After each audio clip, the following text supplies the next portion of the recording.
bien ce qu'on a fou on est là vraiment.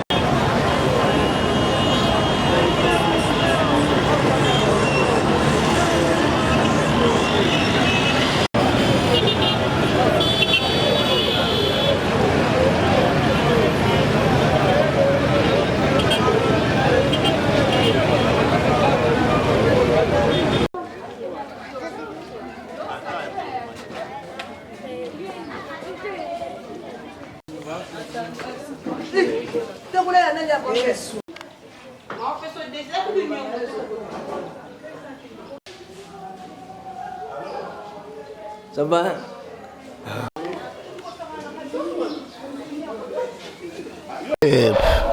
Ça mesure bien président de la République à suivre parce que nous voyons que les grandes nations comme les États-Unis d'Amérique, la France, l'Italie, tout ça, ils sont frappés, l'Espagne, ça a frappé la pandémie. Donc, ils allaient mesurer bien parce que les conditions sanitaires sont très bien organisées, mais la maladie frappe. Et surtout, on a des pays sous-développés du tiers-monde comme ça. Et vous allez passer sur le côté des Bissau. Donc, le président de la République, ils ont une initiative, je salue ça vraiment. Moi, en tant que démographe, je comprends. Et ma commencé on est très bien pour épargner Bana parce que sur le côté des Bissau, aussi la Bambinzo. Donc, il a bien raisonné. Tu as observé comme l'incubation dans les alliés 2 semaines, donc 14 jours. Nous total pendant 14 jours, 1 mois. S'il n'y a pas de effet négatif, alors il y a un ministre de la Santé va faire un rapport à Bango, un spécialiste va faire un rapport à Bango, et puis à quoi lever mesures. Mais dans sensibiliser surtout dans le problème de Bembe, parce que na matanga on est en combat, tout. So Bembe, koko, Moutakufi, basali na morgue, baleli, après baleki nango, balamoko ke comme même la cité, tout ça, biloko wana, na ba bis aussi, tout le monde na ba transco, na tongo tozoya, mais ba transco c'est très encombrant, on ne sait pas ce qui vraiment est côté, ceux qui surtout côté transport. Na côté à l'école, nous respectons et nous saluons cette mesure-là, c'est très bien. Bananion sur bazongi, bafana bandaku, il n'y a pas de problème. Tous allez avoir, moi bano bayaki na tongo. Les parents balandaki ba information te tala ka mboko na biso ba batu so balanda te ba ko tika bana alors tous les parents ba zo bana bango oyo mais sinon tu respecter la mesure wana ya président public c'est très bien organisé très bien on salue cette mesure là oyo bazo tia tembe na sengi na bango na problème ya coronavirus wana tala ebanaki na Chine na zikuna et koti ti na kati États-Unis d'Amérique alors c'est sérieux en Afrique ba na utola na tonga wa premier cas na Burkina Faso muta kufi na Burkina Faso alors donc tout ça temete et ça le côté ba bazo tembe ba tembe mais na kosenga ka to observer tous à la prudent après 1 mois total il n'y a rien ce année scolaire ba repousse même après 1 mois ça c'est pas grave c'est le gouvernement yemo kaza na sommet yemo ka yebinde ni ba ko sala donc tu temete il faut quand même to komi batela ba c'est risque to sala ko ba mbizo to zala ba condition te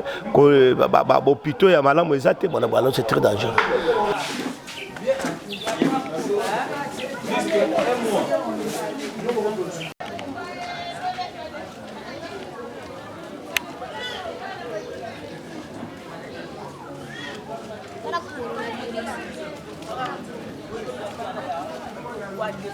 Bon, de toutes les façons, dire que perturber c'est un peu trop dur, mais on pouvait aussi perturber un peu parce que c'est trop brusque.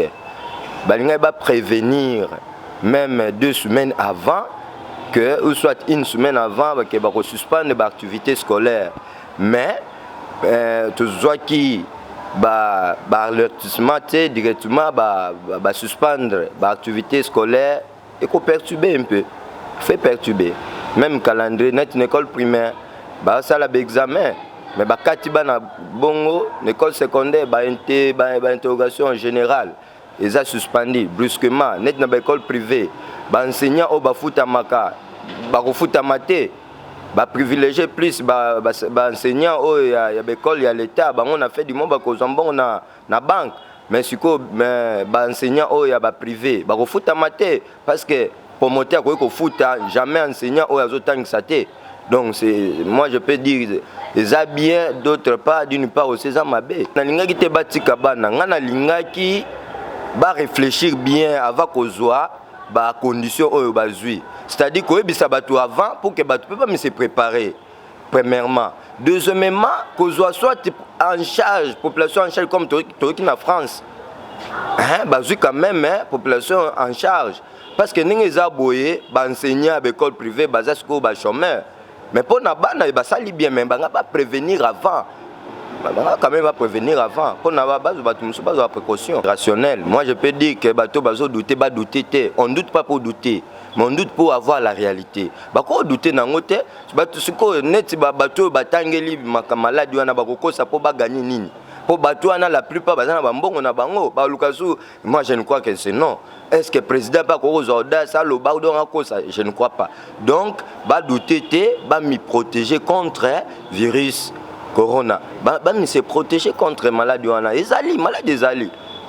Maladie ezali. Ko bakisa gouvernement a eu ba mesure asuka wana te à réfléchir encore. À réfléchir. Cause of mesure, ça ne suffit pas. Comme les transports en commun, on n'a pas suspendu quand même les transports en commun. Bazo se déplacer na kokanga mamakasi. Bon, non seulement ça. Côté un peu chômage, comment les gens vont vivre? Il faut réfléchir tout cela. Au moins, on a remercié le président parce que il est toujours actif et puis veilleur. Il réfléchit de chaque moment pour la population. C'est encourageant.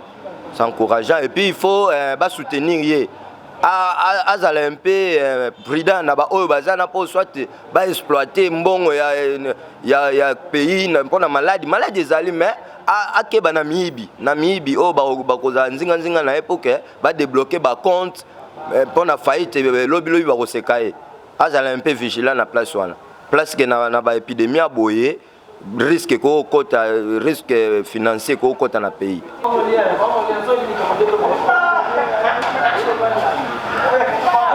Un message à chef de l'État. En principe, il faut des mesures préventives et zala et surtout toujours protéger bana. Il y a des petits enfants. Alors malades mon corps très contamineuse. Donc il faut éviter les contacts. Alors pour mettre fin à contact, nous avons félicité l'idée à chef de l'État de façon que bana bava na bandako. Mais sauf que dans l'école, le programme est commis un peu compliqué par rapport il y a année n'engezo kende. To commis déjà presque surtout na ba finaliste dans un mois c'est l'examen d'État. Voilà donc ils ont perception mon boulot à moins que l'État a poussé date examen d'État comme ça. Va revoir ce qu'il faut faire. Mais par rapport à l'état de la maladie, il faut se mesurer dans le poids de la maladie. Donc nous félicitons le chef de l'État pour la mesure au Yazuana. C'est vrai, hein, si les gens disent ça, que la maladie est abissotée, mais les malades s'y mettent dans tout le monde, dans tous les pays du monde. Alors, bissoto est exempté. Bissoto peut tous les humains, tous les battus. Les malades, ils ont la batte, ils ont la terrasse, ils ont la terre bouillée. Donc, aux azos douter, c'est que Aza en dehors d'information. Donc, il faut toujours tous à jour, tout actualiser nos informations, tout l'anda, qu'à tout moment, malade des alliés. Donc, le Congo, c'est un pays où ils ont regorgé une grande population du monde.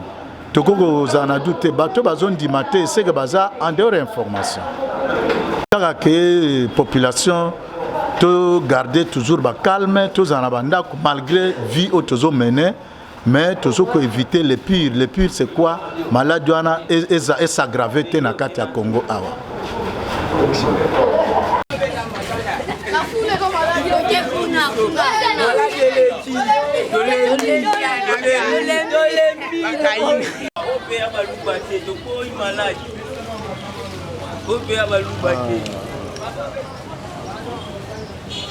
Bon, Toyoki na Okebinionso. Message mokonzi mboka pesi to sepeli eza malamu mingi pona mokonzi mboka azalo ko la chef du village natanga azali ko batela engumba esengeli azala plus éveillé que tout le monde ayebana ko pesa ba alerte oyo ko sala ke batu bazala na bokebi bayebana ko zo prudence ya kokia maladie oyo tozali mona ezolingisa mokili mobimba parce que souvent na biso ba congolais tozana tendance à minimiser makambo nyonso. Le problème c'est quoi? Manque d'information. Congolais a Hollande d'information te, Congolais a toujours distrait, Congolais a toujours emporté naba comme la masanga, comme sentiment, toutes ces histoires là. Mais makambo le kanambo kanae a contrôler l'environnement n'a été. Mais aujourd'hui, au moment où nous vivons, environnement, il y a mon pépézali intoxiqué et baby. Bah tu as commis cause maladie il y a sotomoni coronavirus. En fait, le coronavirus c'est la maladie la plus dangereuse que le sida. Pour yango ils ont en dehors de 14 jours mutakoufi. Et puis en conséquence ils allaient trop néfastes, ils allaient compenser au plus vite que possible. Mais ce qui est dangereux, en Congo ils ont minimisé encore. Le chef de l'État a pleinement raison en tant que garant de la nation. Il y a Kola Moussa Bato, Bokebi, Bazo prudence et conseil à Pessi Bato Kosukola Maboko, il y a hygiène et Zali Vamaïlo comme Alam. Mais ce que nos politiciens doivent faire, ce n'est pas seulement de donner des précautions aux gens. Bango Balobini ne peut pas prévenir que le peuple est totalement contaminé. Parce que quand on pêche pas si la maladie pouvait prendre de l'ampleur et quand alors les Congolais vivent autour du jour. Donc les gens vont commencer à mourir de la famine, les gens vont commencer à crever et puis la vie sera impossible. Finalement, l'apocalypse au Congo. Alors nous appellerons le chef de l'État de faire comme la France a fait. Ils ont décrété un programme de quarantaine, mais ce qu'ils ont fait, ils ont aussi décrété une somme d'argent, 300 milliards. C'est pour faire que le peuple français puisse se suffire pendant les 1 mois là. Mais le Congo aujourd'hui, on n'a rien fait. On a seulement décrété la loi. Mais on n'a rien fait pour la population. D'abord, c'est une population qui coupe dans la misère. Hein? D'abord, dans la misère, mais une misère va encore s'ajouter par rapport à cette pandémie. Qu'est-ce que le chef de l'État va faire? Il faut prendre des soins de cette population, sinon les gens vont mourir comme des fourmis. À cause de la possibilité à survivre. Voilà, c'est un message que nous lançons à notre chef de l'État. Tous les Sungaye, pour y passer la moussa et Malam, ils sont à la bien à Simanaye, mais à Kanissa, peuple a le bien bimaté, bana batangate, alors, bakolia nengeni sikoyo, bana bakotanga nengeni. Et puis, précaution liée à Zupo na kosala ke bana. Bazala, bazo vivre et zali pas c'est ceux qui le malade les yeux en pleurs, bato bimaté vraiment bato kufa lokola mipiko ba fourmi. Alors vraiment que nos politiques prennent conscience. Bazo conscience de la manière dont ils peuvent aider la population, sinon ça sera une apocalypse qui va commencer au Congo. Et vraiment c'était ça mon impression. Ceux qui parlent de l'église c'est Sambela. Voyez na likambete l'église. Ma conception est ébélée dans cette église, la manière de voir des choses est ébélée.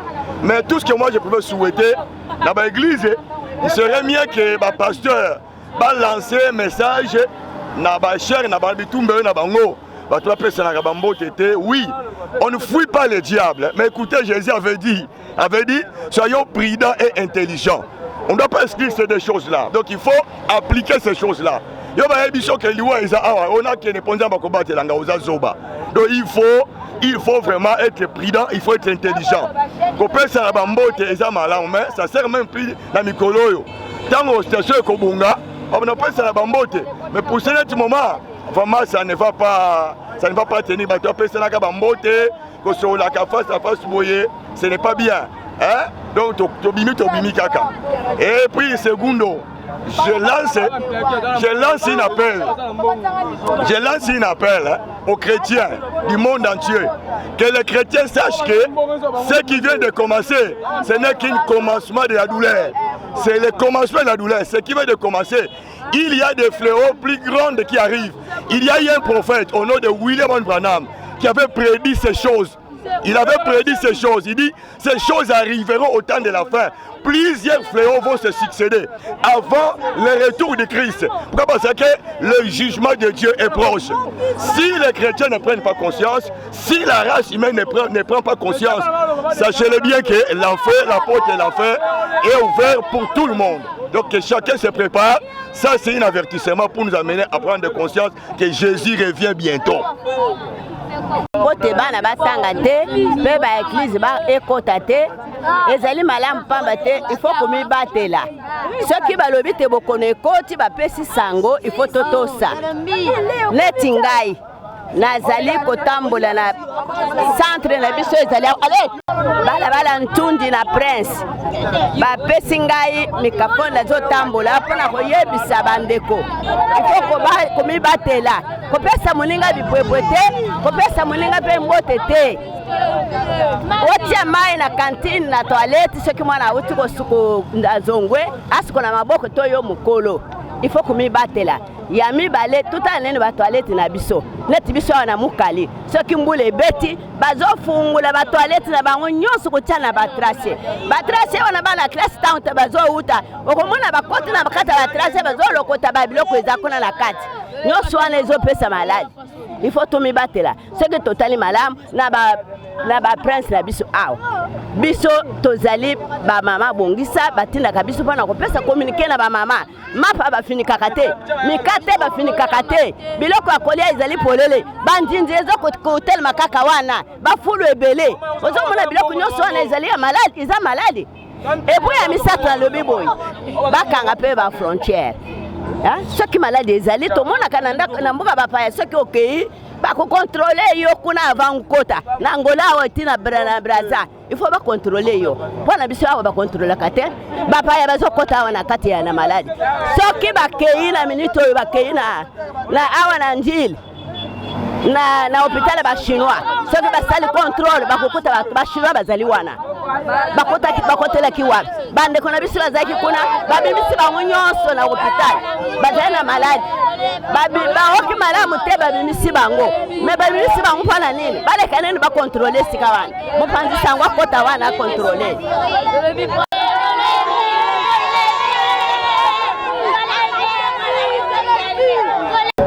tozoloba mpona makambo ndenga balobi o bana bakende classe te ba église ezala te wenge ezala te sikoyo likola balobi wenge ezala te église ezala te mbalamu église na bana classe sikoyo biso sikoyo bamama totekaka kolia na biso eza kaka soki oteki te okolia te toza na biloko na kati ya ndako te toza na mafuta te toza na mungwa te sikoyo bino bozoloba lelo toteka te wenje bakanga sikoyo biso tokobanda kolia ndenge nini bana bakobanda kolia ndenge nini po tozobunda mpona kolia tozoloba nanu mpona likambo ya kolia sikoyo likola bolobi sikoyo biso tokobanda kolia ndenge nini esengeli na bapoto toyoki ete bazopesa bantu biloko bantu bazoya na bamituka bazokabila bango biloko sikoyo biso bopesi biso eloko te tokolia ndenge nini na bana na ndako soki tosali 2 semaines bana bakolia ndenge nini esengeli wenje ezala bino nde bokanga frontiere bisika bantu bazoya bapaya bazoya bakota lusu na mboka na biso te po ete maladi wana ekota te ya mutu yangu wana toza na pusa na biso ete bokanga nde bafrontiere po ete bantu bakota te po biso maladi wana ekota te kasi eza likambo ya wenji te likambo ya koteka te po soki biso toteki te tokolie te mpe bozokanga priere ezali nde bisika nzambe akosala po ete maladi ekota na mboka na biso te boluka nde vaccin ebumba maladi bokokopekisa eglize te po eglize nde place nzambe akosala po ete mopepe wana ekotele biso te bopekisa eloko mosusu kasi bopekisa eglize te kasi eglize te po ete eglize nde biso tozobondela po ete lobiko ekota maladi wana ekota na mboka na biso te ntango bino bozopekisa eglize sikoyo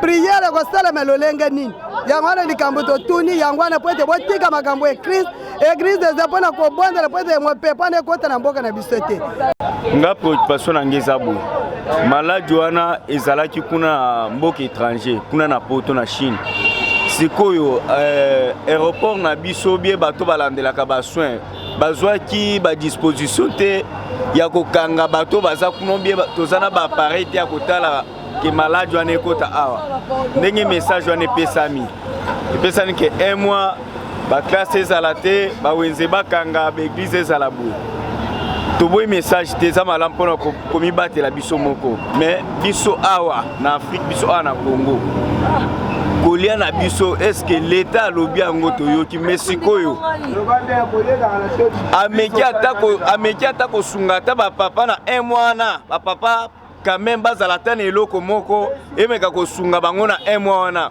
ou bien akefandisa bango ka bongo après bazela basalaire ou bien ndenge nini po ava bafandisa bato il faut basunga ata bapapa na mbongo po biso ko vivre ayo e bien soki ba mama babimi te bateki te bato baliaka te. En tout cas moi message nanga na mpusi yango wana pona nga baza ba minganga te pona nga na kotiolo baba biloba loba te po l'état lobi ndem tazo tambola ba minganga ba pesi ba kono ke maladi ezali biso to boya kwani biso ko tio boya pona yango te fonde to mi batela kaka nde bazolo ba to mi batela et en plus na likambu ba transport na biso awa bétouffement toza banzela tozoleka na kaka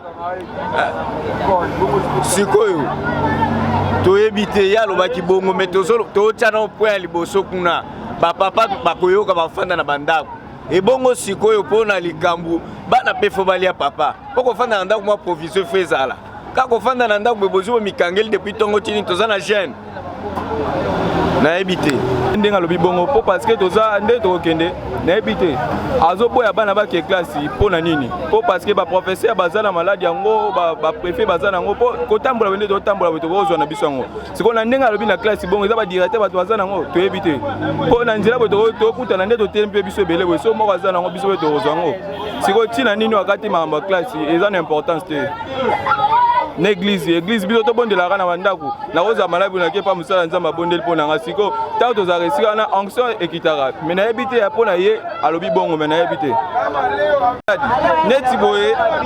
neti boye na wisa na nga nakokoma awa nalebi jubujubu oyo baluba basala awa me sikoyo yo ozoboya nalela na ndako fufu ekomi combien yo moko yebi fufu ekomi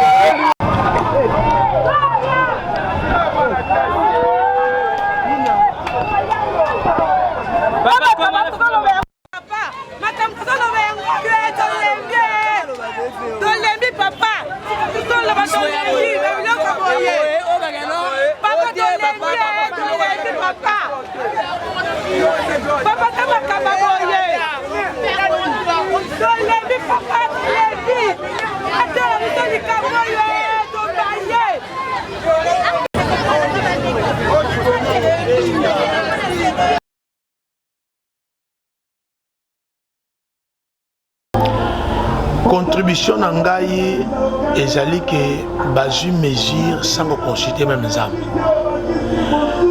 eloko ezali eza makambo spirituel oyo ezosalama oyo bato ya science bayimaka bazosala. Alors nazongi na maloba ya chef de l'état na stade ya nini martyr adediaki mboka epai ya nzambe mais makambo ezoleka oyo eza spirituel mais ntango ozosuspendre baeglise baboyeboye moment oyo ndeteni bachrétien basangana basambela mpona koatake ndenge tolobaki na stade ya municipal ya Masina ekomi moment ya kobunda bitumba mpona makambo eleka na Congo. Moment oyo bachrétien bakosanga nde moment baosuspendre mpo science occulte ezwa place biloko eza biloko mo eza ya cc me respect président na décision azwi na respect na botosi nyonso tozwaka likolo na ye mesure oyo esengaki asala référence na makambo alobaki na stade ya martyr ke azwaki mboka adedie pa nzambe loko adediaki mboka pa nzambe ifo atikala wana bato baza zingazinga ya mokonzi ya mboka bazosunga ye te mpo nazwa lobaki yango na municipal nabaki bato wana baza mpona baintere na bango parce que mokonzi ya mboka azwaki mboka adedie pa nzambe ifo nzambe akontrole nyonso so biso bakrétien totelemi nini épidémie oyo eya na droit moko te eya mpe na eloko moko te na Congo na biso eza te eza pe te mesure wana barevoir yango mpo bato kovanda kosambela te na mboka un mois eza mois pasi pe to pesa nzela na homosexualité na bato ya science na bato nini bazo pouvoir pas travailler misala na bango pour ba continuer pour ba bebisa makambo mboka de mokonza dédié ki pa nzambe ba suspendre ngo pour nzamba za sona pouvoir na mboka na biso te. C'est ça on a na moni yango wana pour bo comprendre que ba kondi mokonza mboka na ba erreur pour nani et loko ali boso ba ngai ba suspendre za ba marché neti ba zamdo wana ba liberté ba marché wana zo reni ba tebele loko ali boso ya mi ba le surtout transport au moins biso na transport biso wana to kangani me pepezo lekana na ba 207 ba kangi ngote bazo kanga église plan satanique oetem na kati ya mboka po ba lembisa makamba plan moko eza na cc oyo esala na kati ya mboka eloko ali boso fanga ba suspendre ezali ba transport en commun na ba wenje mais ba kimi kaka mbala moko na église na école po bana bazo mayelete bazo retard ya ba étude de te prière ba ebi zo casser makambo beli na kati ya mboka yango ba kembangu na église mokonza mboka atele manano ala ndana dossier omo malembe na entourage na ye aye ba vérité o ezotambola de la République ezana mpona ko conserver santé ya bana bon biso pe to landa kango to yoka kine to mutu nyonso to landi yango mwa bana o bamega ko ya to zongisa ki bango pe ba para mususu ba tinda ki na bango bana te ba miyokela kango déjà depuis tongo mais en rapport ya perturbation ya calendrier scolaire bon l'état mutasala calendrier ayebi ke épidémie moko ezo sévir na mboka ye mutaye ba ndenge nini akoki ko revoir calendrier en rapport ya makambango normalement biso toko loba eloko te to londa kaka ba instruction o ba PC mais comment maladie zoyo kana à travers monde mobimba baloba keza lokuta est-ce que partout ba pays nyonso eza atteint ba ko banda ko saka kana likambo moko bien kaka biso nde batomo na lokuta batu nyonso bakoko se réunir te mbala moko ba banda ko sape kutu crédibilité ya bamboka na bango tozoyo ka économie ya bamboka mususu ekiti mutuni na wasepela ba makamwana ba vol ba interrompre bato balinga ba voyage ba mususu kutu bakangami na ba pays mususu balinga ba zonga na ba pays bango nete ba touriste est-ce likamandengwa wana bato pe bako sangana ba buka lokuta wana tokanga na ndimite ngoye ko vondie mais soué na biso ça que vraiment surtout pays na biso en ndenge vie sociale les anano makambo pasi boye ceux qui continuent vraiment aux Zalande moi passe vraiment ba mega ko arrêter en nano que etambola et pas ya bato mingi te.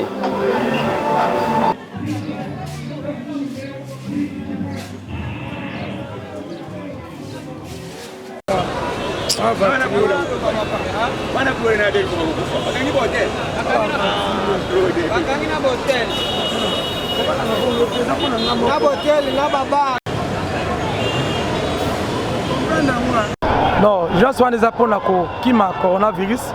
Bon, balobi tous à la contact dans notre hôtel, tout ça na bambo tété, tout la distance il y a 1 mètre, tout ce que la maboko, on a savon liquide, comme ça tout c'est protégé biso bon corps.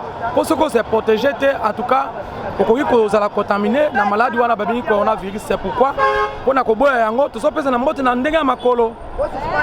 Amu makasi, eza malamu makasi na c'est la décision wana. Biso nyonso awa na changu na Pascal to yambi décision wana vraiment na motema moko to sepeli. Et puis ata elango malamu alandela yango bien à la loupe ezala na nzela te. Soki penza eza ko s'aggraver ndenge ya lobby comme ça ko renforcer sous ba mesure mususu peut-être ya ko kanga bisika mususu ndenge to soma na ba pays mususu bazo sala. Comme ça to ko sala un peu protéger parce que milliers na biso ezana vraiment malamu penza te pona makambo ya salubrité vraiment. Ndeko bacha tembete parce que c'est plus de 80 000 morts au Bakoufi. Alors ceux qui bango bazo tia tembe. Bon, tango bazo yoka bongo, tango ba école bandi ko kangama, tango ba bar bandi ko kangama, tango ba makambo ebele bandi ko kangama. Est-ce que ko côté bango na eloko moko te? Bana na bango ba kombi ko vanda na bandako. Ata bango baza na ba doute. Est-ce que bazo mona baza na bango na bandako te?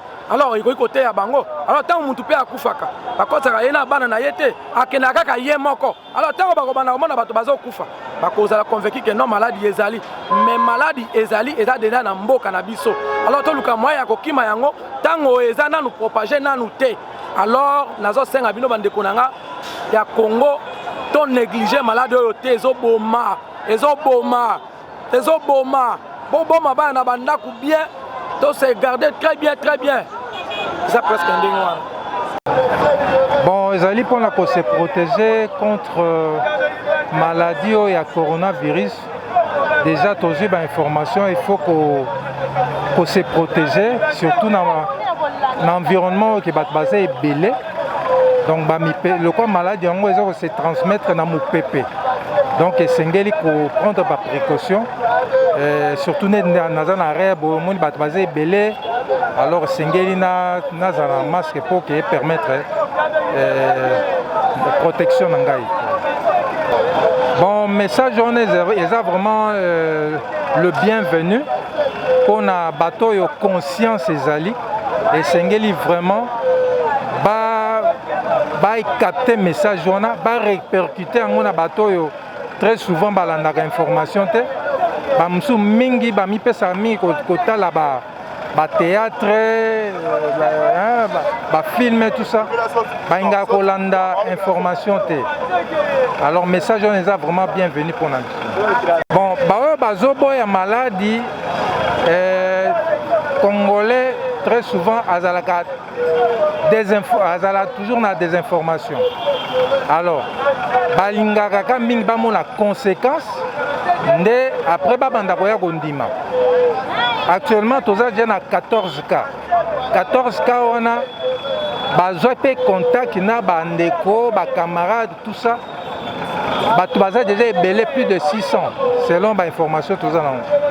Mais tu évites actuellement, tu as sous contact, nombre de bango, ils en ont identifié.